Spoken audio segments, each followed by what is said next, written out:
Ce qui distingue les figures marquantes de notre histoire, c'est leur capacité à prendre des décisions qui transforment le cours des choses, à faire des choix décisifs qui impactent le collectif. Dans Le jour où, nous explorons ces instants clés, ces moments où une vision individuelle devient une action concrète, porteuse de changement. Aujourd'hui, nous avons l'immense privilège d'accueillir Jean-François Delfraissy, médecin, immunologue et ancien président du Conseil scientifique sur la Covid-19. Face à une crise sanitaire mondiale sans précédent, il a dû, avec son équipe, naviguer dans l'incertitude et proposer des orientations essentielles à la France. Aujourd'hui, vous êtes le président du CCNE, Comité consultatif national d'éthique. Dans cette émission, nous allons explorer le jour où Jean-François Delfraissy a pris une décision clé, mais aussi comprendre ce qui motive un tel engagement entre science, éthique et humanité. Jean-François Delfraissy, merci d'être avec nous. Bonjour. Bonjour. Pour commencer, dans le jour où vous avez dû prendre une décision déterminante dans votre carrière, quel était ce jour ? Alors, vous pouvez en avoir plusieurs. Oui, curieusement, le jour qui m'a fondé un peu, j'étais très jeune, j'avais 17 ans, c'était 8 jours après le décès de mon père, et j'étais à l'époque en préparation en maths sup à Louis-le-Grand, et on était mi-octobre, et j'ai décidé, en rentrant de l'enterrement, qui avait lieu dans le Cantal, et on verra que le Cantal est un élément important pour moi, j'ai décidé d'arrêter et de faire médecine. D'accord. Donc, et pourquoi vous étiez où ? Vous étiez dans la rue ? À quel endroit vous étiez quand vous avez pris cette décision ? Non, c'est parce que probablement, mon père était médecin, j'avais jamais trop discuté de ce sujet, j'étais parti pour faire, ce qu'on appelait les prépas à l'époque, et j'ai choisi à ce moment-là de faire médecine. Et c'est probablement la grande décision qui m'a poussé à faire ce magnifique métier. D'accord. Et ensuite, toutes les décisions de votre vie, parce qu'il y en a eu plusieurs quand même. Après, oui, c'est pas la seule. Non, je dirais que ça, c'est très personnel. Non, mais je trouve ça très, très intéressant. Mais après, oui, bien sûr, il y a eu d'autres décisions. Par exemple, j'étais aux États-Unis, juste avant la période SIDA. J'étais à l'époque immunologiste très fondamental. Je faisais de la recherche sur ce qu'était le début de l'immunologie. J'étais d'ailleurs dans le laboratoire avec Tony Fauci. Alors, on en reparlera tout à l'heure, mais quand les gens disent ensuite, ils connaissaient Tony Fauci. Oui, je connais Tony Fauci depuis maintenant 45 ans. Et en rentrant des US, c'est là où les premiers cas de sida sont apparus. Et je me souviens très bien de lire… En quelle année ? On était en 82-83. Et je rentrais à Béclair, Antoine Béclair, qui est un hôpital dans le sud de Paris. Et là, j'ai pris la décision d'arrêter l'immunologie fondamentale pour me consacrer fondamentalement à la prise en charge des patients VIH et des patients SIDA. Et je dis souvent que je suis un bébé SIDA, mais avec beaucoup de cheveux blancs. D'accord. Alors, quelles responsabilités ont traversé votre esprit à cet instant précis quand pour vous parler du SIDA, vous prenez la décision de vous occuper des patients. Alors, qu'est-ce qui vous passe par l'esprit ? Pourquoi vous prenez cette décision ? C'était un mélange à la fois du fait qu'on ne connaissait rien. C'était vraiment une rupture en médecine. C'est une médecine assez triomphante des années 80, qui croyait que le monde était devant elle. Et puis, brutalement, arrive une épidémie sur laquelle on ne connaissait rien. Donc, après, ça a été le début d'une série d'épidémies que j'ai pris en charge et sur lesquelles on ne connaissait rien. Il y avait Ebola, il y a eu le Covid-19. Donc, c'était le début d'une grande aventure. Ouais. Et ça, c'était le premier point. Le second point, c'était le rejet, initialement, par peur, comme d'une population.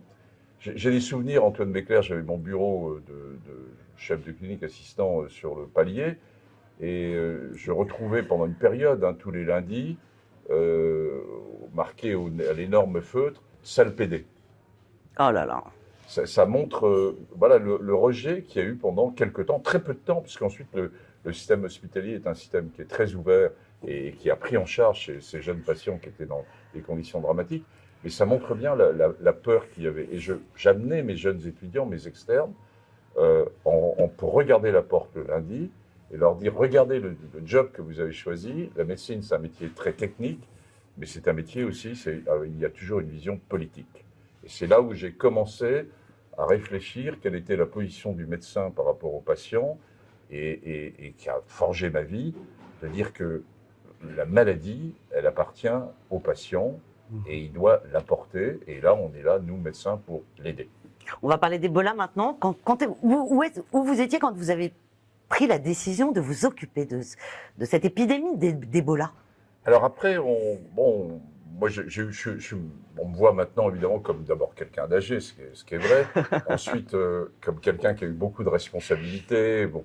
Mais en fait, j'ai été un médecin qui a eu beaucoup les mains dans le cambouis. Hein. Oui, tout à fait. Je me suis beaucoup occupé des patients VIH. J'avais géré un gros service à Bicêtre. C'est là où j'ai connu aussi tous les états d'âme autour de la fin de vie, ces jeunes patients qui n'en pouvaient plus.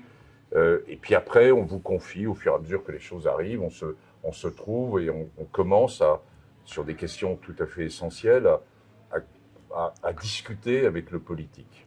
Et on a commencé à discuter avec le politique, avec Jacques Chirac, sur l'accès aux antirétroviraux dans les pays du Sud dans les années 2000.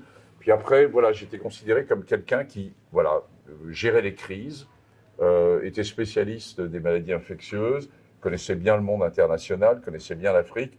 Donc chaque fois qu'il y avait un gros problème, voilà, on se disait quelle est la vie de Delfrécy.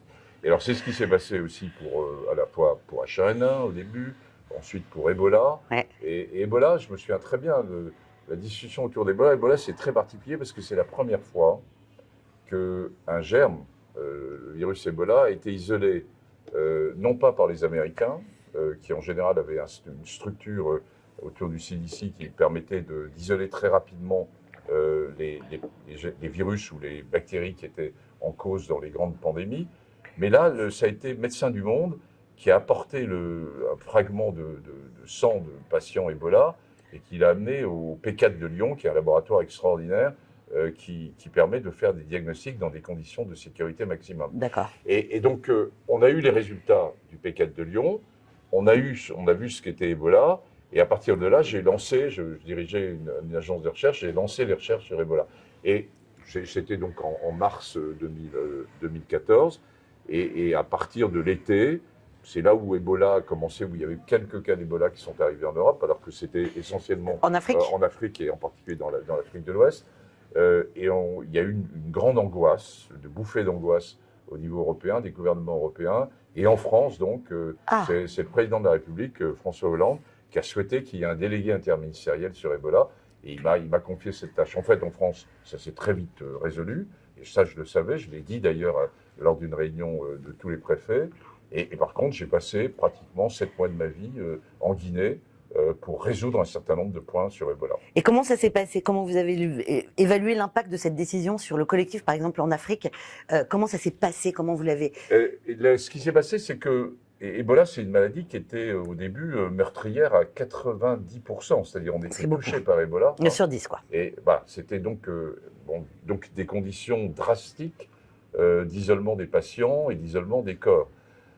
Donc il y a les ONG qui étaient en première ligne, Médecins du Monde, Médecins de MSF, etc., avaient mis des conditions extrêmement drastiques pour la prise en charge de ces patients. La Guinée, c'est 90% de patients, de personnes qui sont d'origine musulmane. Et donc il y avait un circuit très particulier où une personne était suspecte d'Ebola, elle rentrait dans une partie du camp médical, on l'isolait de la famille, ensuite elle faisait Ebola ou elle ne faisait pas Ebola, mais si elle faisait Ebola, elle avait 9 chances sur 10 de mourir dans les 8 jours. Et comment on attrape Ebola? Alors, on attrapait Ebola, on va y revenir, essentiellement par les contacts cutanés et en touchant les gens. Et donc, la population guinéenne ne comprenait absolument pas et voyait plutôt l'arrivée des ONG comme quelque chose qui ne leur rendait pas service et qui isolait leurs patients de leur famille. Et il y avait même des cailloux qui étaient lancés sur les camps et on s'est très vite aperçu qu'un des mécanismes majeurs de contamination, c'était les enterrements. Et les enterrements dans le milieu musulman durent 2-3 jours, on touche les corps, et c'est là le moment où les gens se contaminaient à l'occasion des enterrements. Donc il a fallu expliquer. Et je suis allé voir le président de la République de Guinée de l'époque, qui était Condé, pour lui demander qu'il fallait qu'il prenne la parole pour expliquer pourquoi il y avait ces isolements et pourquoi on voulait mettre des enterrements sûrs. Il a refusé. Il a refusé parce qu'il a dit c'est pas mon rôle de politique, ça dépend, c'est un caractère religieux et je ne peux pas aller contre ça. Donc on est allé voir les imams et c'est là où je me suis aperçu que il n'y a pas de hiérarchie dans les imams comme dans la religion catholique, par exemple. Chez les imams. Et on peut être une petite structure et avoir une très grande voix. Ouais. Et donc, c'est par leur intermédiaire que finalement, on a pu porter la voix au niveau des citoyens. Ebola illustre bien comment les grandes pandémies sont d'abord, évidemment, avec un germe, c'est médical, mais ça devient très très vite sociétal. Ouais. Et il faut que la réponse à la société puisse être apportée très rapidement et en parallèle de la réponse Mais est-ce que la médicale. réponse doit être politique, justement? Elle est forcément politique. Elle est forcément politique, parce que si elle est sociétale, le politique doit être amené à prendre un certain nombre de décisions. Tout à fait. Et c'est là où on rentre dans la discussion de la relation entre science et politique, comment l'expert peut éclairer le politique, et c'est au politique de prendre la décision. Si on peut, est-ce qu'on peut faire un parallèle entre l'Ebola et le Covid-19 ? Est-ce qu'il y a eu des similitudes dans la gestion, dans la manière de gérer ces crises ? Est-ce que ça vous a aidé Ebola était essentiellement en Afrique, tout à fait. Mais est-ce que vous, ça vous a aidé pour comprendre comment fonctionnait une... Oui, bien sûr, mais les pays du Nord ont vu ça, Ebola, comme quelque chose qui était ailleurs, hein, et sur lequel ils n'étaient pas touchés. Le Covid-19, il y a une grande particularité, c'est la première grande pandémie récente qui touche à la fois les pays les plus riches et les pays les plus âgés et ceux qui ont le plus de fric. Hein. Donc on était dans quelque chose de très particulier. Après, ça a touché tout le monde. Il y a des similitudes, ça touche tout le monde. Il y a eu des hésitations au départ sur les mécanismes de transmission. Justement, est-ce que l'aspect cutané touchait ou au contraire jouait un rôle, ou au contraire est-ce que c'était par voie respiratoire, d'où toute la discussion autour des masques. Et puis très vite, on est rentré en effet dans un climat de grande incertitude scientifique et donc de cette relation complexe entre la science qui ne sait pas et qui a conseillé un politique qui lui-même est en attente. Et on l'a vraiment vécu, moi je l'ai vraiment vécu en particulier tout début mars 2020. J'étais allé à une réunion autour de... Rappelons que vous avez présidé le conseil scientifique pendant la crise Covid-19. Oui, voilà. Et où le conseil scientifique a été créé... en mars 2020 Tout début mars, ça a été créé le 5 mars. D'accord. Après la suite d'une réunion qui avait lieu à l'Élysée où j'avais réuni des scientifiques. Et là, comment ça se passe ? Comment ça se passe ? Donc, c'est-à-dire que la crise démarre, le président de la République vous appelle directement. Comment ça se passe ? Non, c'est autre chose. La crise était déjà depuis début janvier. D'accord. Mais il y avait jusqu'à la fin février l'idée générale que la France éviterait de rentrer dans une crise, qu'on avait les moyens d'éviter d'avoir ce type de contamination. Puis, on s'est très vite aperçu qu'on n'y arriverait pas. Hein. Et moi, j'ai vu ça vraiment lors d'une réunion, la seule réunion physique qui a eu lieu à Genève, où j'y étais pour le comité d'éthique, mais j'ai retrouvé tous mes copains qui s'occupaient du virus. J'en ai entendu les Chinois qui nous racontaient ce qui se passait en Chine et qui nous racontaient très peu de choses. Et donc, mais j'ai l'impression que les citoyens savaient, par exemple, les citoyens parlaient, on savait qu'il y avait des cas qui arrivaient de Chine, qu'il y avait une maladie qui allait arriver. On savait, mais on ne savait pas à quel point ça allait être une pandémie. Enfin, tout à fait. Qui aurait imaginé, moi le premier, qu'on allait rentrer dans un confinement généralisé, et pas seulement en France, hein, de l'ensemble des grandes démocraties. Personne, c'est une mesure très moyenâgeuse, personne n'aurait imaginé un truc pareil. Et donc, j'ai envoyé, moi, en rentrant de ces réunions, je suis allé à Londres voir les jeunes médecins qui font de la prédiction, et ensuite les gens de Pasteur, et puis j'ai donné un signal à l'Élysée en disant, je pense qu'on se trompe complètement, et qu'on est au début d'une grande pandémie. Et alors, à partir de là, en quelques jours, on a eu une réunion des scientifiques à l'Élysée, la création du conseil scientifique, et puis ce jeudi 12 mars 2020. Donc c'est juste avant le 17 mars. C'est avant le 17 mars. 17 mars, c'est confinement. Confinement généralisé. Le jeudi matin avec quelques membres du conseil scientifique face au président de la République, au Premier ministre, aux différents ministres. Vous étiez combien là ? Et on était, il y avait donc les politiques qui étaient une quinzaine, et nous on était 5-6 parce que tout le conseil scientifique n'était pas venu. On avait été créé 3 jours avant, et où on leur dit, eh bien, on nous pose la question, mais alors qu'est-ce qu'on fait ? Et on répond, évidemment, on l'avait préparé, il faut confiner le plus vite possible et le plus dur possible. Et là, j'ai vraiment senti... La tête du président de la République et du Premier ministre, quelles ont été leurs têtes ? Alors, je pense que le président de la République avait compris qu'on allait là. D'accord. Mais qu'il avait besoin de l'entendre, entre guillemets, je dirais, dit par des scientifiques et dit par des gens extérieurs. Parce que c'était une telle décision qu'il devait prendre pour le pays qu'il fallait qu'il soit conforté, entre guillemets. Et on commençait dans cette relation complexe, mais absolument nécessaire, entre la science, qui sait plus ou moins d'ailleurs, et puis le politique de plus haut niveau. Autour de lui, par contre, au niveau des ministres, des conseillers... c'est ça le problème. J'ai bien senti que là, ils nous regardaient avec des yeux en train de se dire, mais qu'est-ce qu'ils sont en train de nous dire? Alors, il faut, attention, ça aurait été le cas si ça avait été une décision uniquement Est-ce que vous avez reçu des pressions, des incertitudes? Est-ce qu'il y a eu des incertitudes quant à cette décision? Non, il n'y avait pas d'incertitude. On était vraiment convaincus, les membres du Conseil scientifique. Mais est-ce que vous avez eu des pressions justement de certains ministres non, en vous disant que vous êtes complètement fou? Aucune pression. Je le dis d'ailleurs sur l'ensemble de la vie du Conseil scientifique, on a été d'accord le plus souvent avec les décisions politiques, mais pas toujours. On pourrait y revenir, pas toujours. Et c'est très bien d'ailleurs qu'on soit pas toujours d'accord.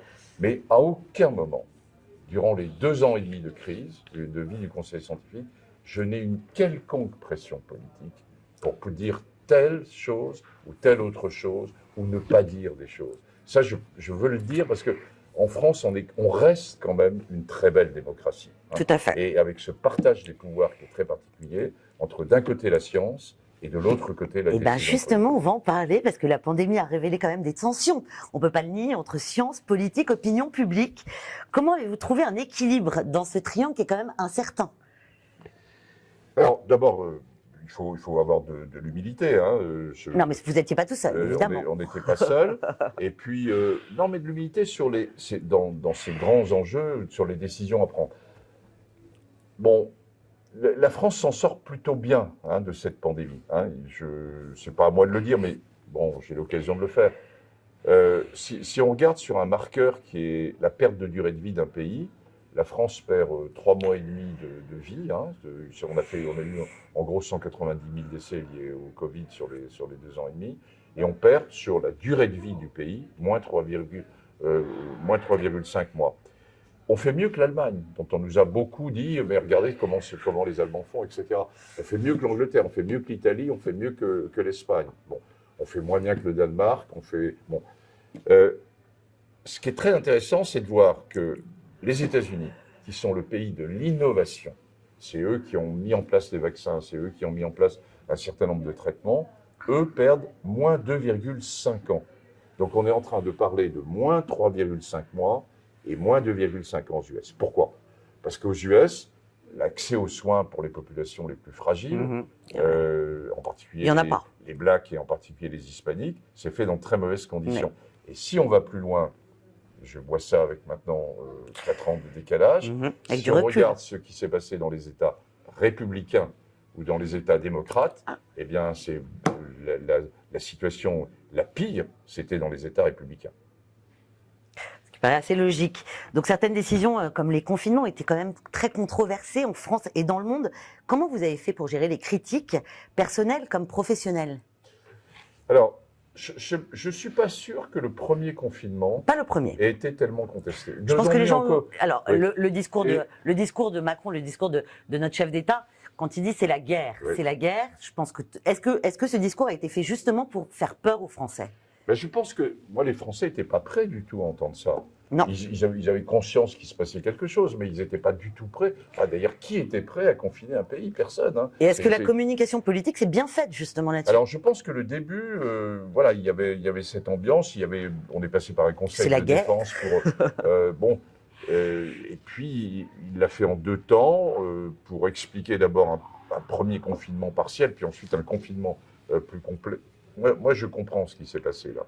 Non, les ennuis ont été dans la durée. C'est-à-dire que moi, le premier, je pensais qu'on était parti pour une période de 1 an probablement. Ah, le premier confinement? Non, pas le premier confinement, mais je pensais qu'on aurait un premier confinement, puis qu'on aurait un retour. D'accord. Et puis, c'est ce qui s'est passé.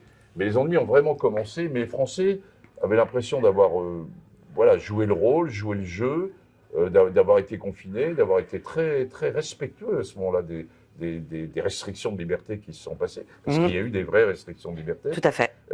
Et se sont trouvés ensuite au mois de septembre ou au mois d'octobre 2020, alors qu'il faisait très beau, d'ailleurs c'était un peu un été indien, et puis là on leur annonce, nous, il va y avoir une deuxième vague. Et c'est là où a commencé le débat très difficile, avec des experts qui disaient mais non, ils inquiètent beaucoup plus, il n'y aura jamais de deuxième vague. Et puis en fait, la deuxième vague arrive, et il y a un deuxième confinement qui se met en place à partir de la fin Qui était un peu octobre. plus léger quand même. Alors qui était plus léger, mais qui était beaucoup plus difficile à supporter. Oui, tout à fait, Et parce puis qu'on en connaît ensuite, ça. on sort de cette deuxième vague, on a les vaccins qui arrivent à partir de décembre 2020. Et puis, le gouvernement, lui, est persuadé qu'avec les vaccins, tout va se faire. Sinon, qu'on ne vaccine pas un pays en quelques mois. Donc, c'était forcément avec du temps.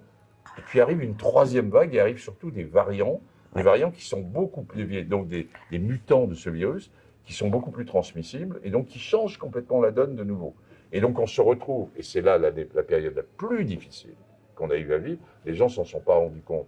Mais ne serait-ce qu'en termes de décès aussi, c'est le premier trimestre 2021 où on a d'une part une campagne vaccinale qui démarre et de l'autre côté des virus variants qui arrivent. Et c'est là où on a eu la plus grande tension entre le conseil scientifique et les décisions politiques.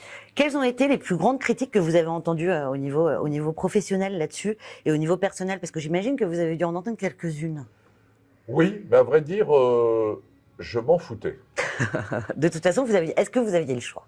Je m'en foutais parce que il y a un moment donné, on vous confie une mission. Les règles avaient été assez claires vis-à-vis du président de la République.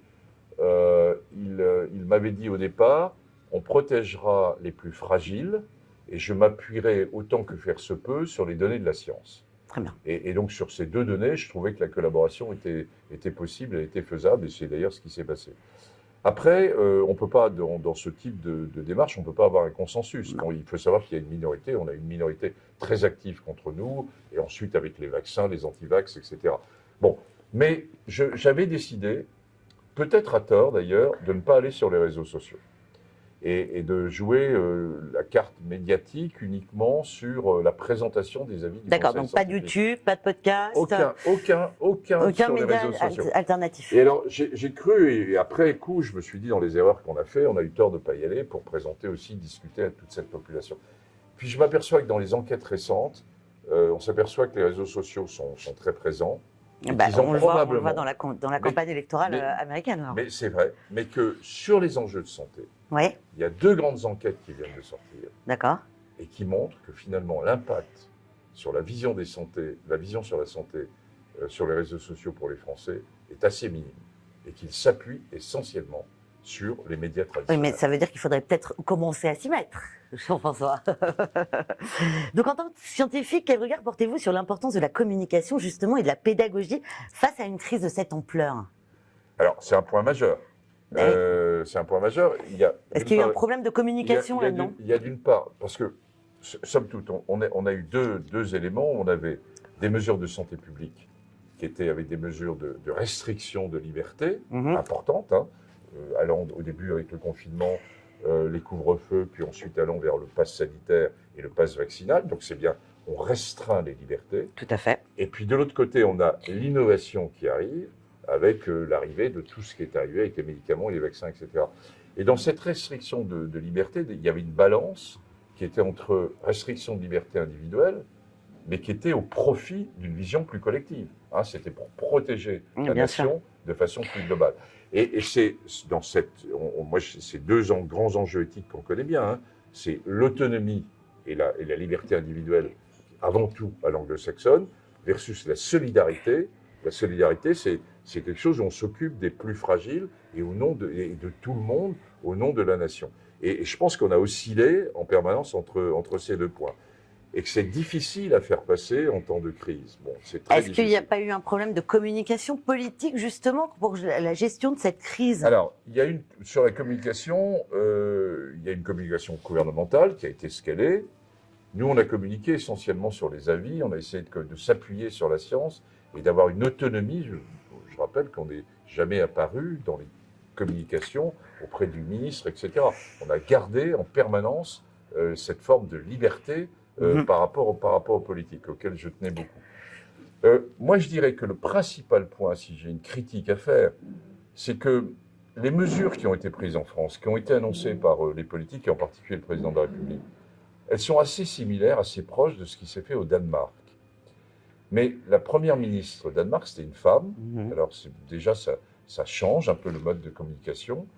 Et ensuite, sur la même décision qui a été prise en France, elle l'expliquait. Elle passait 3 minutes de plus en disant, voilà, j'avais Elle le expliquait choix. pourquoi. Elle expliquait pourquoi. J'avais le choix entre tel et tel. Les scientifiques me donnaient telle vision. Ce qui n'a pas été fait en France. Et en France, on a plus une communication très top-down, Ouais. qui est celle de... Bon, et de dire, voilà, on a décidé, j'ai décidé de... Hein. Et probablement, cet aspect, je pense que les Français, là... Ce qui a manqué, c'est de l'explication, finalement. C'est de l'explication de la Pourquoi décision. Et non, la décision était bonne, mais pourquoi cette décision? Voilà. Pour expliquer un petit peu à tous les citoyens pourquoi ils avaient pris ces décisions-là. On va parler maintenant de votre rôle pendant la crise du VIH, ce qui est quand même très important. Vous avez été très important, très impliqué dans la lutte contre le sida. Quelles étaient les plus grandes difficultés scientifiques et sociétales à l'époque, pendant cette crise? Alors, à l'époque, je rappelle qu'on est là, on revient en arrière. Oui, on revient en arrière, évidemment. Par rapport au Covid. On est dans les années 85. 82 à 85, on découvre ce virus, là aussi on patauge, hein, on ne sait pas trop comment il se transmet, une transmission sexuelle, une transmission par le sang, il y a eu tous ces enjeux importants hein, de transmission par voie sanguine, avec toute la question qui s'est posée ensuite de est-ce qu'on aurait pu éviter ça, enfin, avec des enjeux qui étaient déjà aussi terriblement politiques. Et puis, la temporalité que j'ai vécu sur le VIH-Sida n'est pas du tout la même que celle que j'ai vécu sur le Covid. Le Covid, finalement, tout s'est joué en 2 ans et demi. On a trouvé des vaccins en moins de 6 mois, des médicaments très vite aussi. Sur le VIH-Sida, les premiers médicaments arrivent qu'en 1996, c'est-à-dire 14 ans après le démarrage de cette énorme pandémie. Hein. Et donc, on a une période extrêmement lourde, en particulier dans les années 90, où on n'avait pas de traitement. On savait diagnostiquer, on avait les services, on avait des services qui étaient pleins de jeunes, et en particulier de jeunes hommes qui étaient à leur 4e, 5e infection opportuniste, et où on s'est posé là très, très clairement le problème de la fin de vie dans cette... on va en parler de la fin de vie. Et où c'est là, moi, j'ai commencé à être interpellé par les conditions de la fin de vie pour un certain nombre de jeunes patients. Très bien. Comment la gestion de cette crise sanitaire a-t-elle influencé votre approche lors de la pandémie du Covid-19 ? J'imagine que l'un vous a quand même apporté quelques réponses à l'autre. Oui. Sur le VIH-Sida, il y a eu 2 aspects. Il y a eu l'aspect on ne connaît pas, donc il faut faire la place à la recherche. Oui. Et ça reste votre fer de lance, ouais. C'est-à-dire qu'on ne sait pas. Donc, il faut rechercher. À ça, il faut rechercher. Bon. Tout à fait. Et donc, se donner les moyens, et la France ne se donne pas suffisamment les moyens actuellement de consacrer de financement aux chercheurs. Ce qui n'était pas le cas dans la période VIH-Sida, où on a bénéficié de plus de financement. Ça, c'était le premier point. Le deuxième point, c'était les patients. C'est le moment où les patients, les associations, ACT UP, AID, etc., se mettent en place, connaissent beaucoup de choses. Et c'est le moment où, tout d'un coup, le pouvoir médical est remis en cause, puisque pouvoir médical, il n'y a pas, puisqu'on ne sait pas, et où donc on va construire avec le milieu associatif. Et c'est ça qui m'a profondément changé, c'est-à-dire de considérer, une fois de plus, que la médecine est là pour aider les patients, mais qu'elle n'est pas là pour diriger l'ensemble de la structure, et que la voix des patients est un élément fondamental. Les défis étaient bien au-delà de la science. Oui, et ça va bien sûr au-delà de la science, et c'est là où j'ai commencé à réfléchir sur les enjeux de démocratie en santé, et d'éthique, comment on construit finalement une réflexion autour de la prise en charge. Il y avait des tabous, de la stigmatisation. Alors justement, comment vous avez fait pour travailler et pour faire avancer les choses avec ce contexte-là particulier ? Alors d'abord, j'étais plus jeune. Non, mais la société découvrait ça. Mais avec une notion était peut-être plus bienveillante que maintenant. Je pèse mes mots parce que c'est important. Hein. Mais je dirais, j'ai bien vu comme l'épisode que je vous racontais sur salle PD sur la porte de mon bureau, mais tout ça a duré très peu de temps. Ça montre que la crainte qu'il y avait. Mais ensuite, quand les patients sont arrivés, qu'on a expliqué à l'ensemble, aux aides-soignants, aux brancardiers dans l'hôpital qui ne voulaient pas au début brancarder ce type de patients parce qu'ils avaient peur. Ah, ils ne voulaient même pas les mettre. Non, mais quand on s'est trouvé avec tout ça sur la table. Ouais. Et j'ai, avec les jeunes médecins de l'époque, on a expliqué, on passait notre temps à l'hôpital, on passait quasiment 24 heures sur 24. 18 heures par jour à l'hôpital, et avec le milieu associatif qui était extrêmement présent. Et c'est comme ça que s'est construit progressivement, je dirais, une acceptabilité sociale. Et je pense que ça nous a tous énormément formés de construire autour de cette maladie, à la fois d'un point de vue recherche et puis d'un point de vue relation avec les patients. On va parler maintenant aujourd'hui, parce qu'on va parler de votre présidence du Conseil consultatif national d'éthique, le CCNE. Donc vous êtes le président du CCNE, vous avez traité des sujets complexes et sensibles comme la PMA, la fin de vie ou encore l'éthique des technologies. Quelles ont été les décisions, les recommandations les plus marquantes pour vous aujourd'hui ? Alors, le Comité national d'éthique, c'est une institution indépendante dans le modèle français. Ouais. On est 45 personnes. Il y a un tiers de médecins et de chercheurs, et puis le reste, c'est des juristes, des philosophes, des gens de sciences humaines et sociales. Et il y a une représentation de la société civile. On a 5 personnes qui représentent les associations de patients. Et donc, je dis que c'est un exercice d'intelligence collective qui aborde des sujets qui sont terriblement difficiles, où il n'y a pas forcément de solution. Mais en tout cas, on met sur la table ces sujets et on essaie de construire. Chacun arrive avec sa vision, sa culture, sa religion, sa formation, et puis on écoute l'autre. Et c'est donc une éthique de construction et d'écoute. C'est probablement ce qui manque d'ailleurs, peut-être un peu à nos politiques en ce moment, hein, de comment on arrive à construire ensemble sur un sujet difficile. Alors, soit on peut être saisi par le gouvernement. Oui.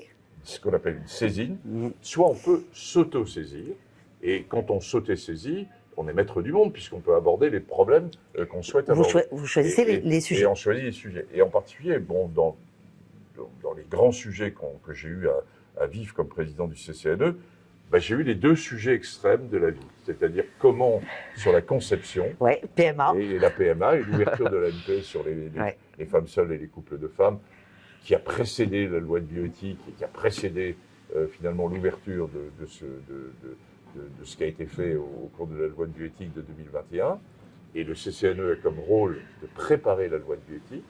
Et puis, de façon plus récente, l'avis du CCNE sur la fin de vie, qui est sorti en septembre 2022, et qui là souhaitait à la fois reconnaissait qu'il y avait des progrès à faire sur les soins palliatifs, disait que la loi Claes-Leonetti n'était pas suffisamment connue ni appliquée, et ouvrait une porte en disant qu'il y avait un certain nombre de situations, probablement rares, mais qui pouvaient exister, ou sur lesquelles, au nom de la dignité, donc de l'autonomie dans une certaine façon, eh bien, un certain nombre de patients pouvaient demander une aide à mourir. On en est où justement sur la fin de vie actuellement avec le gouvernement actuel ? Est-ce que ça bouge ? Est-ce que ça avance ? Ou est-ce que c'est complètement figé ?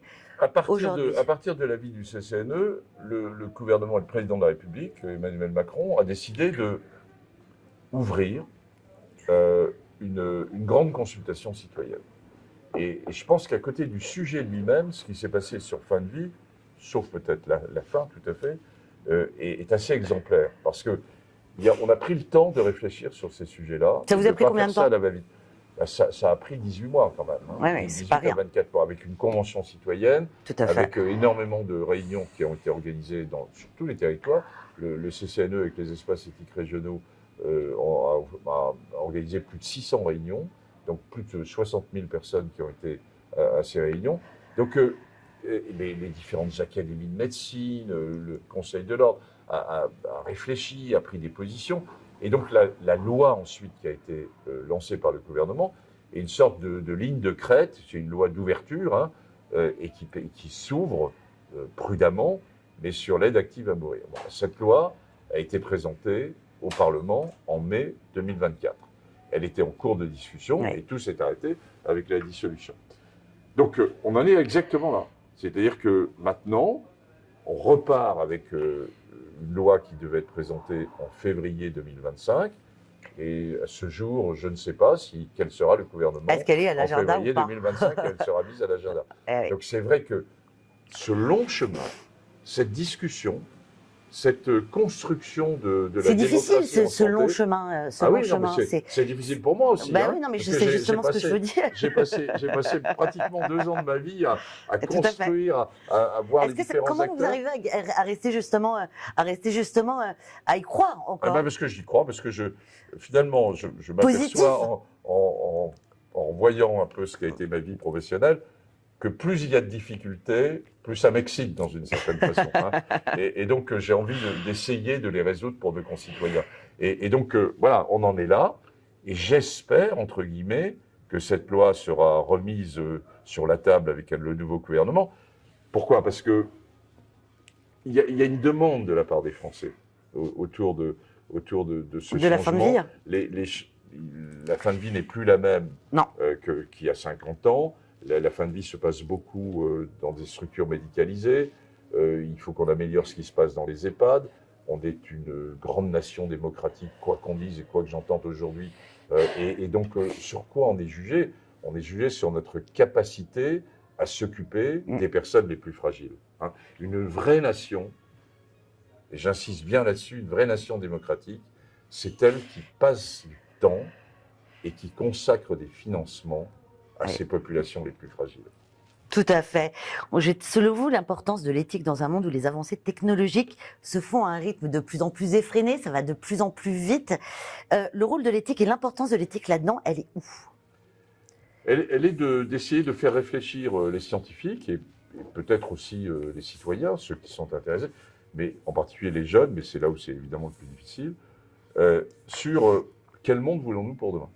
Ouais. Je vais vous donner un bon exemple, par exemple, sur la loi de bioéthique de 2021, sur les cellules souches. Alors, les cellules souches sont des cellules qui sont capables, ensuite, quand on leur donne des signaux, et quand on lui dit « ma cocotte, il faut que tu te différencies en un cartilage de l'épaule ou du genou, si je te donne tel ou tel signal, et bien c'est la future médecine de demain, la médecine de remplacement, où on arrivera à remplacer un certain nombre d'organes par la construction de cellules souches. Bon.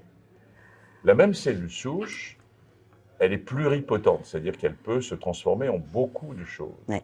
Et elle peut se transformer, par exemple, en spermatozoïde ou en ovocyte. Et on peut imaginer que si à la même cocotte que j'évoquais, on lui donne un autre signal, elle va se transformer en spermatozoïde ou en ovocyte.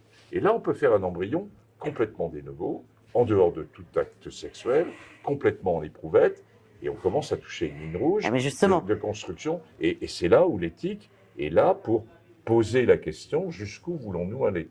Mais si je parle des cellules souches, c'est parce qu'il y a eu un long débat sur l'origine de ces cellules souches. Et ces cellules souches, elles peuvent être originaires de 2 points, soit l'embryon, parce qu'il y a des cellules souches embryonnaires qui existent, soit de la peau. Et finalement, il y a eu un très long débat sur oui, mais si on les prend à partir de l'embryon, on se rend compte ce qu'on fait. La question n'est pas là. La question, puisqu'on arrive à les trouver à partir de cellules cutanées, la question est de savoir ce qu'on en fait. Si on va vers une transformation vers l'épaule et un remplacement d'organes, on est dans la médecine de demain. Si on est dans la construction d'un nouveau embryon à partir de cellules souches asexuées, là, on franchit une ligne rouge. Quels sont les défis ? On va parler santé publique un petit peu, parce que là, on va arriver au terme de l'émission, et c'est assez triste d'ailleurs. Quels sont les grands défis auxquels la santé publique devra faire face dans les années à venir pour vous, Jean-François Delfraissy ? Il y en a un qui est évident. Voilà, allez-y. Personne ne veut voir, c'est le vieillissement de la population. Ah, ça c'est clair. Bon. Je suis bien d'accord. Donc je suis vraiment là-dessus, je suis très clair là-dessus. Ouais. Personne ne veut voir ça. Moi, le premier, évidemment. Mais il n'y a pas que moi. Les scientifiques, c'est un sujet qui les intéresse, mais bof. Les citoyens, les familles, c'est compliqué. Notre vie a changé. On a pris le modèle EHPAD, mais on voit bien les limites de ce modèle EHPAD. On a bien vu les tensions qui se passaient avec le modèle EHPAD unique au moment du Covid, par exemple.